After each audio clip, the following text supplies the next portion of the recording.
Hi Taurus, welcome to your weekly love reading. Let's see what's going to go on, what's going to happen for you this week in terms of love. So what else are the feelings between you both that you both feel to be true, like at this time? I'm so weighed down. This is the density of this earth plane. I'm hearing and I'm really feeling that you're both so weighed down with, you know, just being human in this social matrix, having all sorts of responsibilities, expectations on all of our shoulders, pressures to live our lives in certain ways. We're all basically living these patterns because it's like a cycle of the people before us did this and the people before them did it, and so everyone's just sort of on this hamster wheel of doing the same thing over and over and over. It creates the same energy, the same patterns, the same dynamics, keeps everyone stuck in a low vibration, keeps everyone blind, because when everyone's doing the same thing over and over, basically social conditioning, there's no room for expansion because it's like you're just playing out the same thing.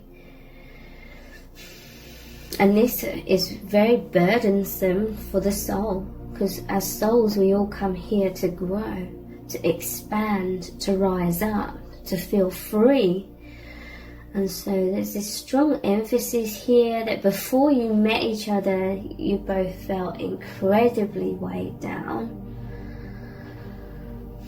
I'm hearing and I'm just really feeling like you connect in a higher vibration, in a higher dimension. So again, telepathically, you connect in the place, so to speak, where there's so much or a lot less density.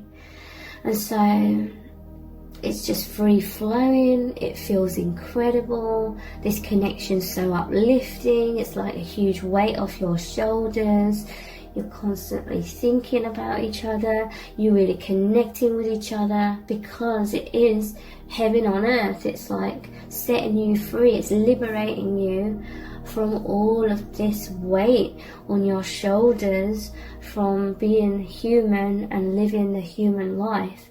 Obviously there's still the social matrix, we're all still within it, there still is going to be these responsibilities, this heaviness, these expectations, that with each other it's like this meeting has opened up this doorway for you to both feel much more of your true selves.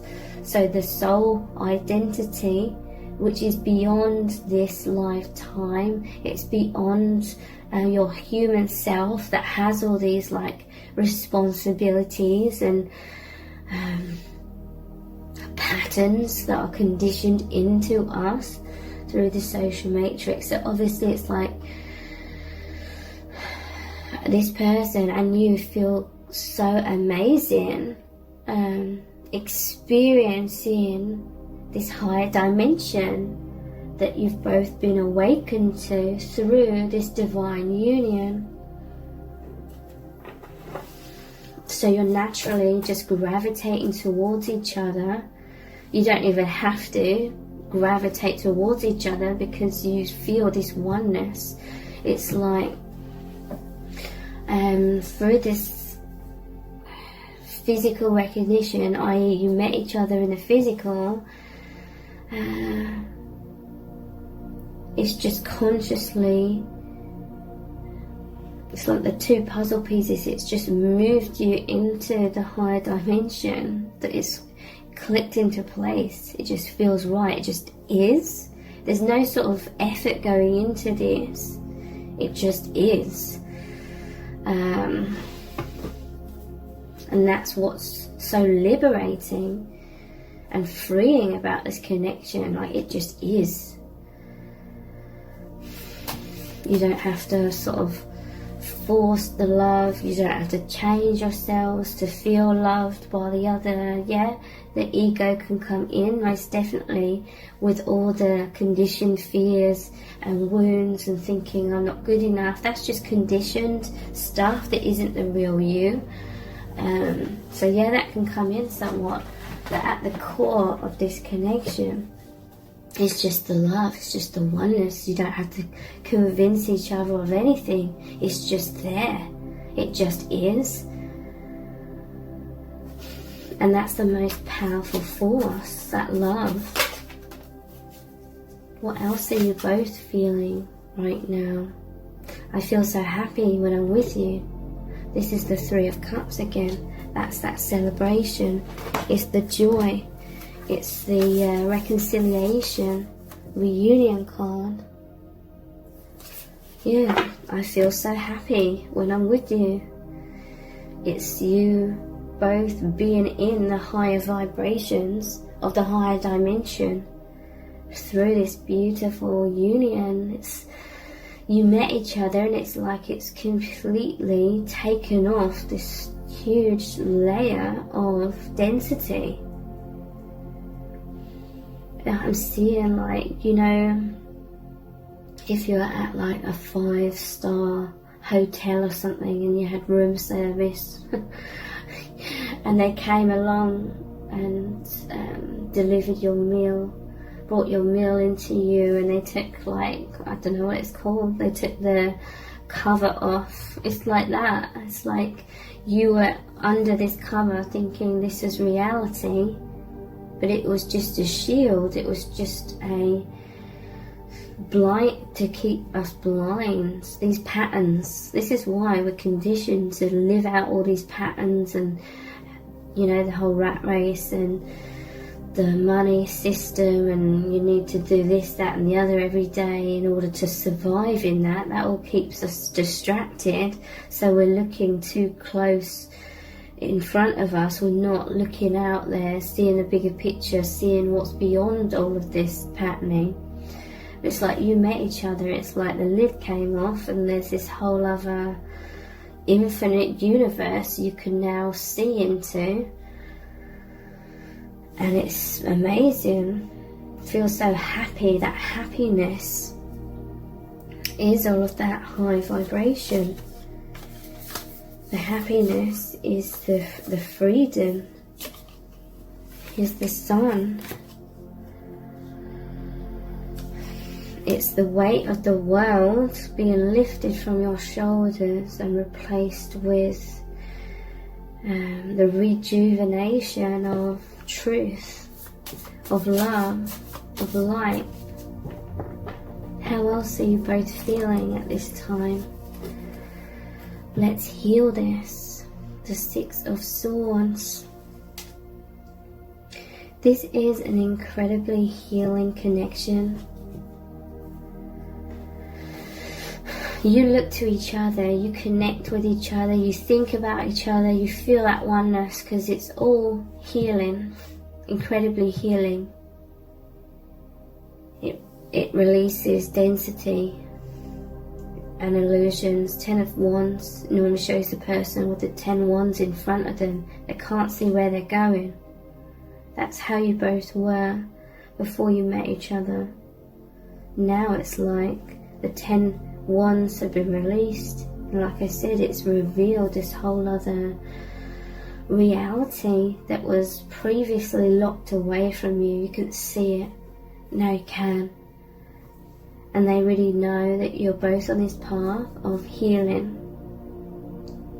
This is a journey card, 6 of Swords.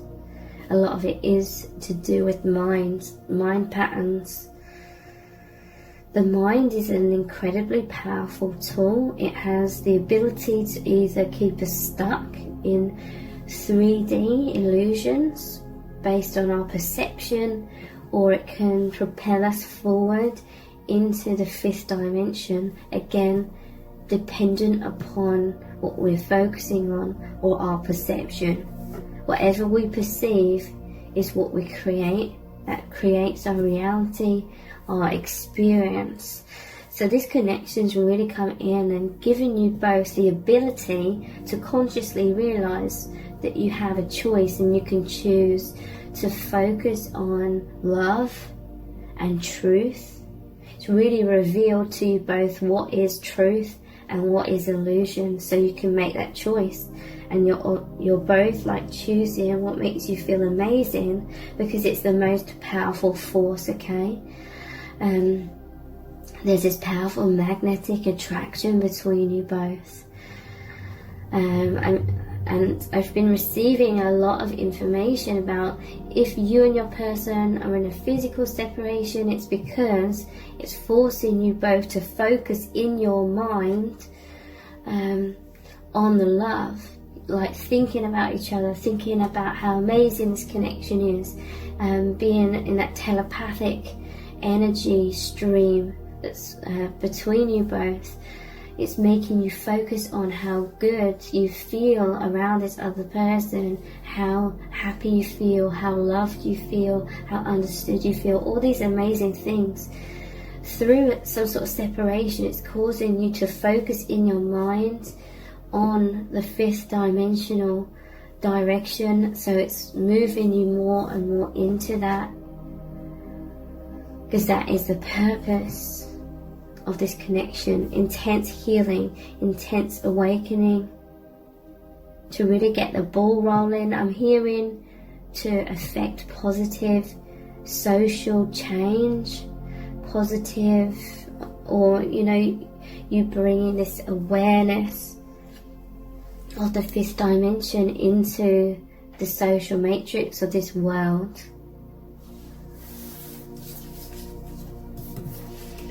So I'm going to finish this reading with a Rumi Oracle card. It's going to be a really powerful message from Spirit about what's going on in your connection, what you need to know, what Spirit's guidance is for you. We have Sacred Soul Sister 37.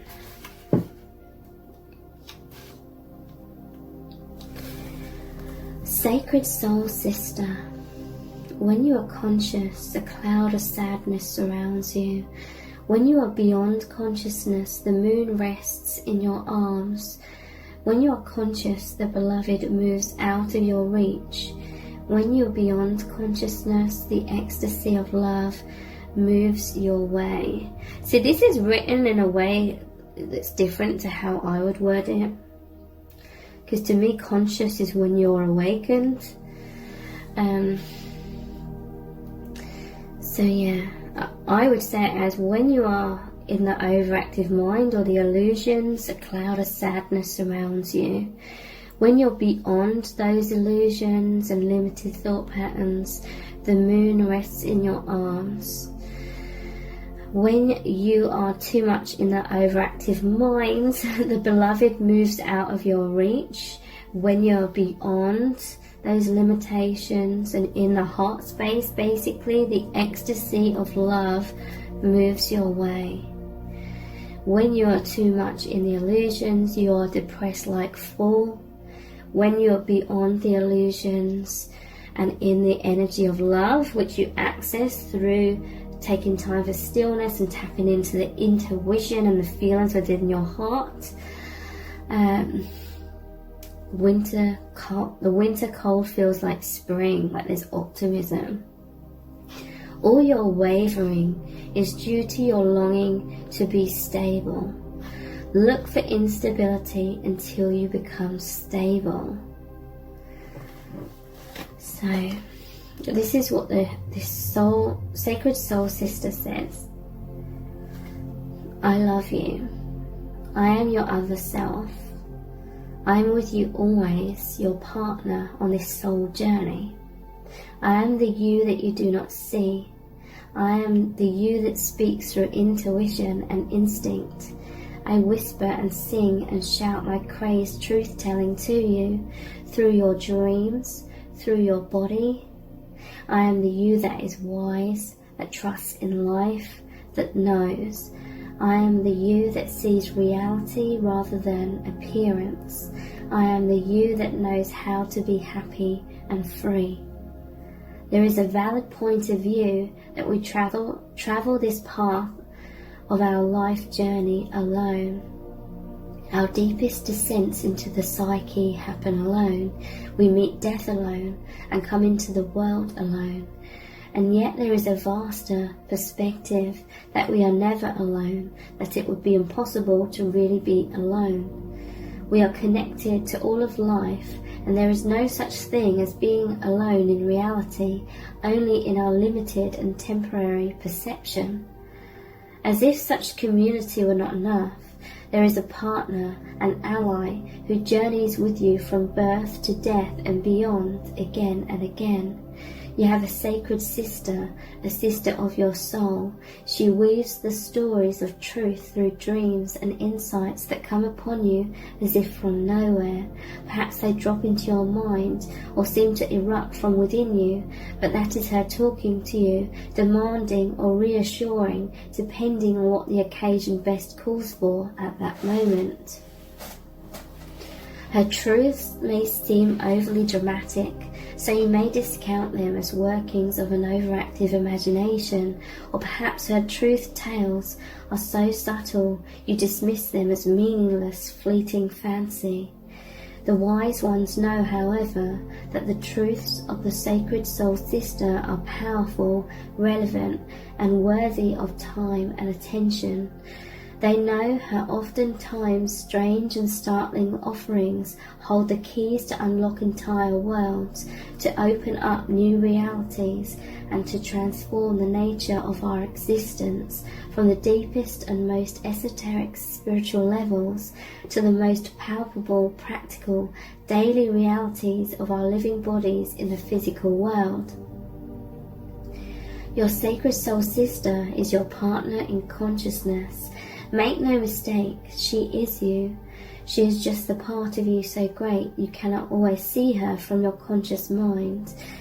It is sort of like the eye of the dog trying to see its whole self, which is a bit tricky, for as it moves to see its rear, so the rear is moved along too.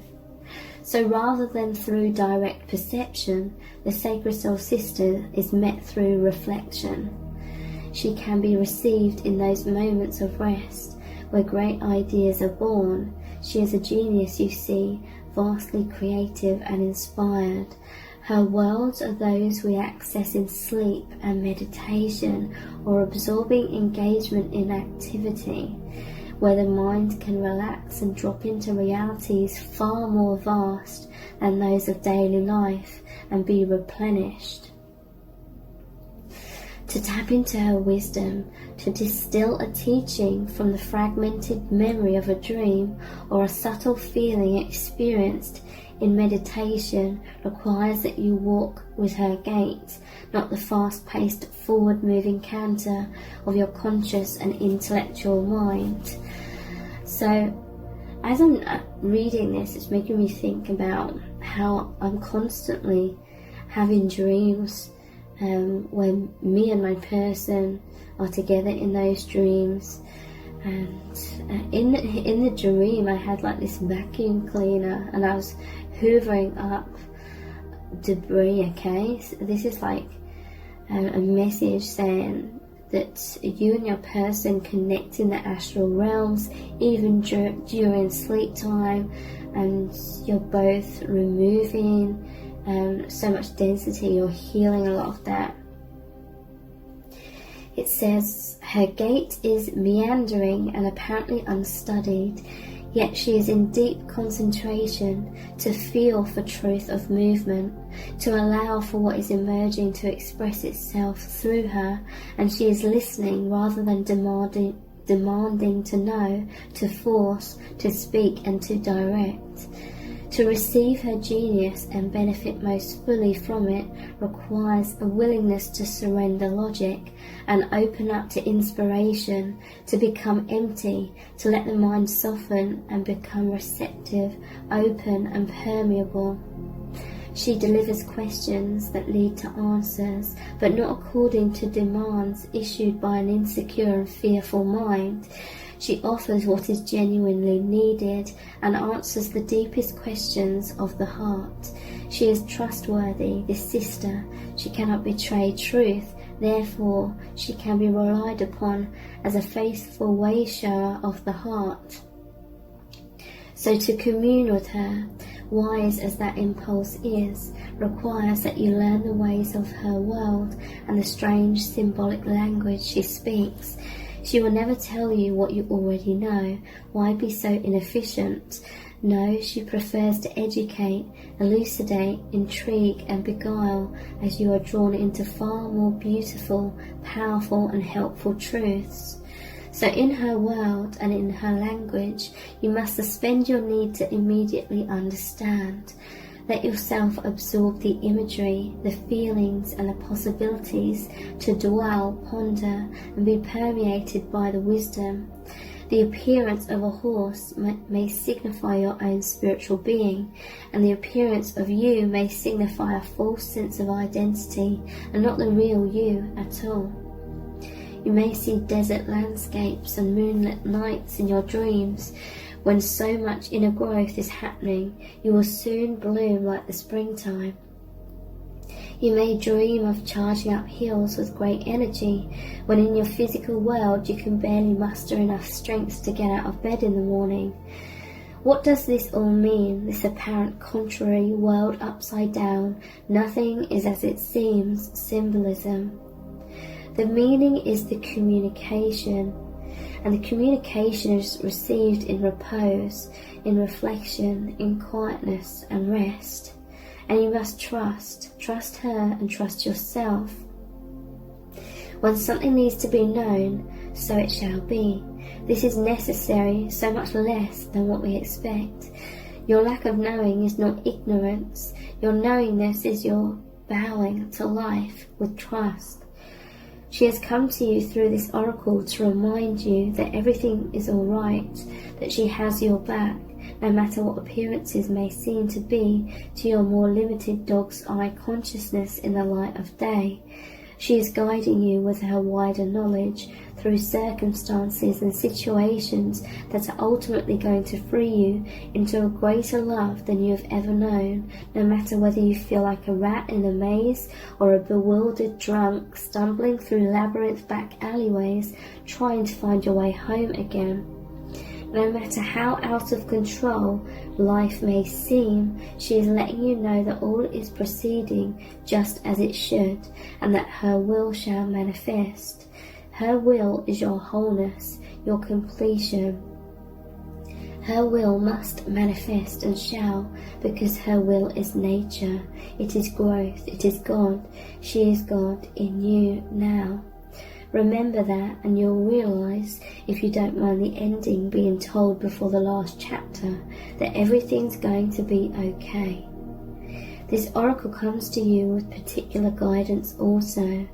You know something deep in your bones without knowing why or how or without particular reason. You just know. It doesn't make sense, but you know. It may be joy that you know. It may be that you know to avoid a certain situation. It may be that something is going to work out beautifully despite appearances to the contrary at a particular moment. It may be that you are meant to take a certain path. You just know. This oracle comes as confirmation that your knowing, mysterious as it is your sacred soul sister talking through you. Trust it and act or not accordingly. So here is the sacred honouring ritual. Kneel or sit comfortably, preferably on the ground or somewhere you feel grounded and anchored to the earth. That could be on the floor if practical. Rest your hands on the ground or on your legs. Say aloud, I call upon the sacred soul sister of my soul, the shadow priestess of wisdom in the temple of love. You guide me to love, and under the merciful grace and protection of Rumi, who loves me unconditionally, our relationship is one of respect, care, and divine guidance. May I be blessed with receptivity to your genius and capacity for the grace of growth. So be it. Rest for a few moments. You have finished your sacred ritual. So thank you so much. Take care. Bye.